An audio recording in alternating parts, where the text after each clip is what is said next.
Being brought to the afterlife, he would enter the arena that hosts said tournament. It's luxurious and grand, although sturdy and well built. Clearly, it was meant to contain creatures even more powerful than Bardock. He's given about an hour or so to stretch, as well as get used to the arena. The people he'll be going up against have fought here for generations, whereas he's only seeing this for the first time. After that hour is up, though, the stands will begin to be filled with people just there to see the fights unfold, and the other contestants, people there to test their might against one another, also begin barreling into the arena. The universe's strongest fighters, albeit the dead ones, are all gathered in one place to see who is truly the strongest in the heavens. Just to make sure it's one-on-one fights and they're not having a full-on battle royale, there would be a system to pick fighters based on strength levels to compete, that way it's fair. You wouldn't want someone like Chaozu going up against someone like Beerus, that just wouldn't be a very entertaining fight. Our spiky-haired Saiyan Pro Tag would be first up to battle,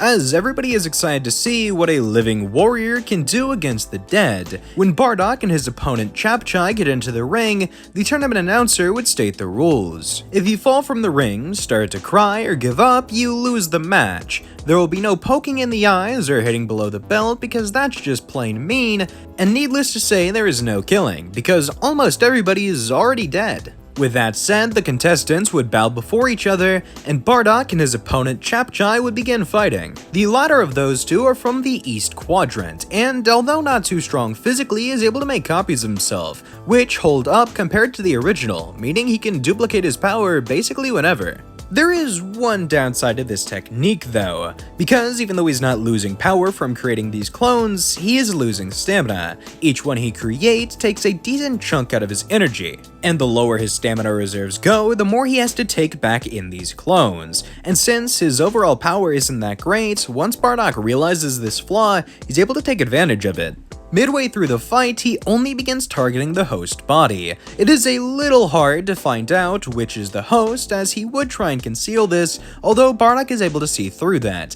And midway through the battle, he begins to only target the main body. Eventually, Chapchai is so drained of power, he has to take in all of his other clones. This helps him stay in for a little while, although because of his subpar base power, Bardock is able to easily beat him after all of his clones are gone. The tournament continues, and Bardock realizes just how outclassed he is. He might have been able to win his first match, but it was a hard-fought battle, and Chapchai was by far the weakest other contestant than himself. While watching match after match, Bardock would see people vastly more powerful than himself, so far so that he even believes a couple of them could beat Frieza. By the time that the final match of the first round takes place, Bardock realizes that he has to find a way to get stronger fast or he's not going to win his next match, no matter who he goes up against. So he begins asking around to the other fighters in the tournament, seeing if any of them would want to be sparring partners. However, each and every one of them laughs this off. With a power level only about 20,000 post his training on Earth, he's pitifully weak in comparison to everybody else there.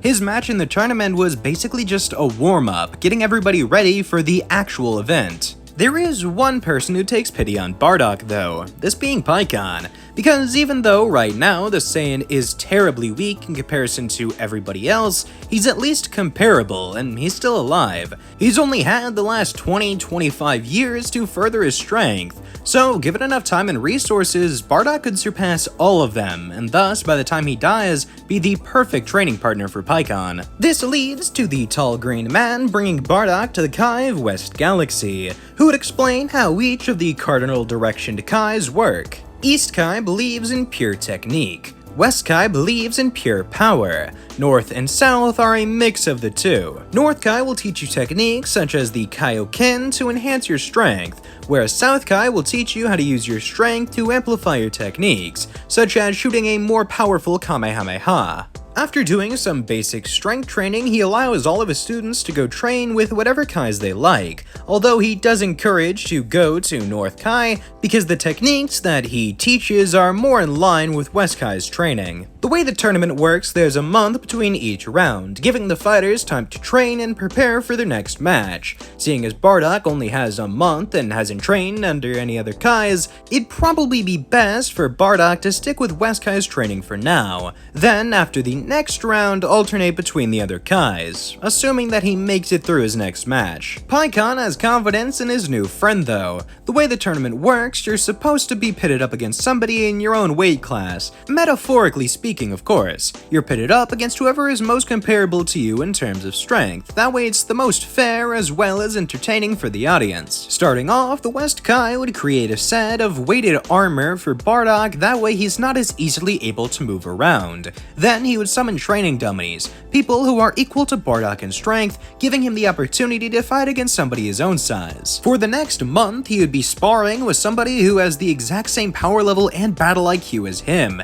except without any of the limitations from weighted clothing. The training dummy would also grow alongside him, meaning no matter how much more powerful he got, he would always be going up against somebody just a little bit stronger. I'm going to be leaving power levels out of this part of the story, because they make things overly complicated, and honestly, they just kind of get in the way during fights. Speaking of battles though, after the 1 month is finished, Bardock would be up to his next one. He wouldn't be the first up during this round of the tournament, seeing as people weren't as excited to see him fight again. Sure, he's a living fighter in the Tournament of the Dead, but the hype kind of wore off when everybody realized he was the second weakest fighter there. Instead, the first match would be between Pikkon and somebody named Caterpie. No, I'm not kidding, they're on screen now. Sadly, the fight is over before it really even begins, seeing as Caterpie would try and do an evolution into what I'm assuming would be Metapod. Although we don't really know, since we never find out what this evolution is, seeing as it takes a couple thousand years to complete, which is only a little bit after a 30 count. Needless to say, this version of Caterpie is disqualified and Pikkon is declared the winner, although incredibly disappointed he didn't get a fight. His ally does get to fight though, this being Bardock. He goes up against Chilled, an ancient ancestor of Frieza, who, although not dying to the Super Saiyan here, would still die. Now before any of you try and correct me in the comments saying that Chilled isn't canon, I would like to point out we are using a version of Bardock from the Z Special in a non-canon filler tournament. I'm not going to try and silence you, you can still go make that comment, in fact it'll boost me in the algorithm, although I just want to give you all of the facts before you do so.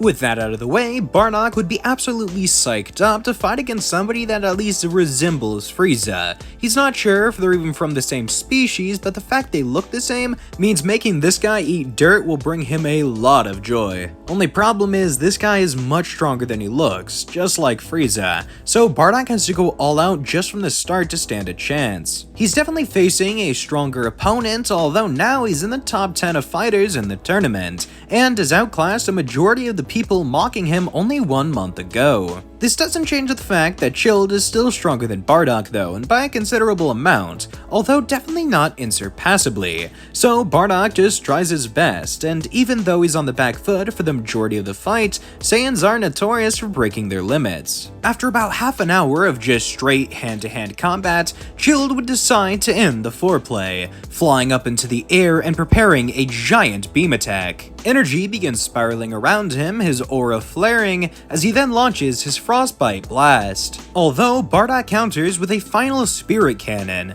the attack he used against Frieza in the original timeline, except this time he's able to properly hold back his opponent's attack. And as Chilled continues to empower his attack, Bardock begins doing the same, although it appears that the Frost Demon is still far stronger than the Saiyan Warrior. But that all changes when Bardock's hair spikes up gold for a brief moment. It was only a second change, although this was enough power to allow Bardock to overcome Chilled. The crowd begins cheering, although Bardock is focused on something other than his victory. For a fraction of a second there, he was the Super Saiyan. If only he had a little more time with the form, he's sure he could have mastered it, being able to achieve it whenever he pleases. Although, as it currently stands, he has no way to regain that power. So remembering what East Kai had said about the directional deities, he goes to North Kai, as that's the one that specialized in techniques that amplify your power. He knows now that that's definitely what Super Saiyan is, some sort of a transformation that increases your strength many times over.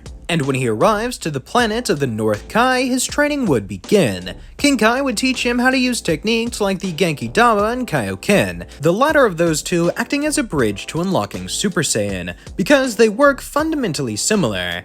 One focuses on stressing your life force to increase your power, whereas the other sacrifices ki for the very same, although the amplifications of each are very different. From what King Kai can gather from legend, Super Saiyan is around a 50 times boost, Yamoshi only being overpowered by 50 other evil Saiyans, although Kaioken can be amplified pretty much however much you want. As long as your body can endure a Kaioken times 1000, you can do that, although for Bardock in his early stages, he can only utilize around times 4 or 5. Reliably, that is. He could probably push it to around times 10, although that would begin tearing his body apart. But he does still have his tail, of course, so if he wanted to get a 10 times boost, Great Ape is a much safer option. And by the time the month is over, his training would be as well. He's already mastered the Kaioken best he can, and now the only restriction is his body. As for the Genki Dama, he can't really use it, because even though he's mastered the technique, he needs to be a righteous-hearted, good person to do it,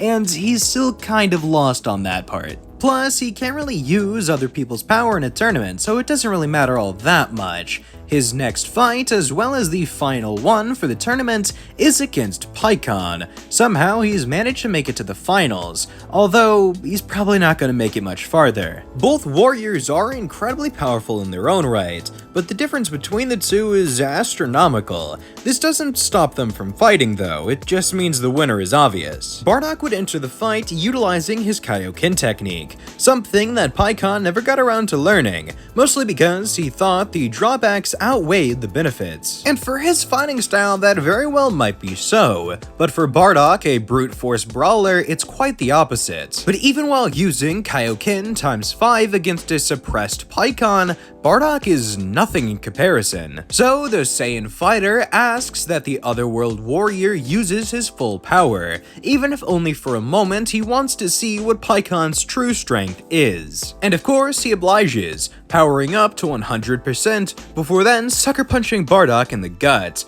The Saiyan falls to his knees, seemingly near dead, but then he stands up. Again?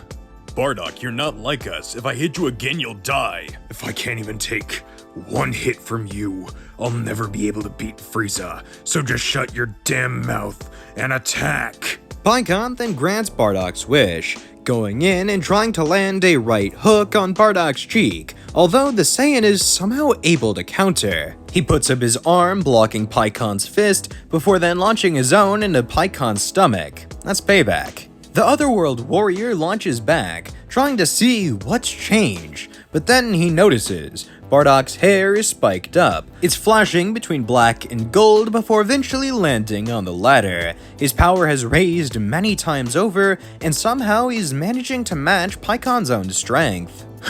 First Super Saiyan in 1,000 years was a low-class warrior. Rest of the squad's not gonna believe this. The fight continues, although now on even playing fields, but the punch that Pikkon landed before Bardock achieved the transformation does still have an effect on the Saiyan. His stamina is rather low and he is kind of injured, so even though he has finally found a way to match Pikkon's incredible power, he does still lose the match, but this time much more satisfied with his own strength. Defeating Frieza though will have to wait. King Kai would inform Bardock that even as a Super Saiyan, he's still nothing in comparison to the Emperor of Universe 7. Sure, maybe the legendary warrior could take down Frieza's first form, although he has multiple transformations past that, his second one actually being at a power level of 1 million. And even if Bardock has surpassed that in Super Saiyan, he definitely hasn't in base, and he doesn't have a reliable control over the transformation, not to mention the multiple other forms past his second one, meaning that Bardock is gonna have to train for a long while before he's even close to avenging his people. But that shouldn't be a problem. He does have all the time in Otherworld.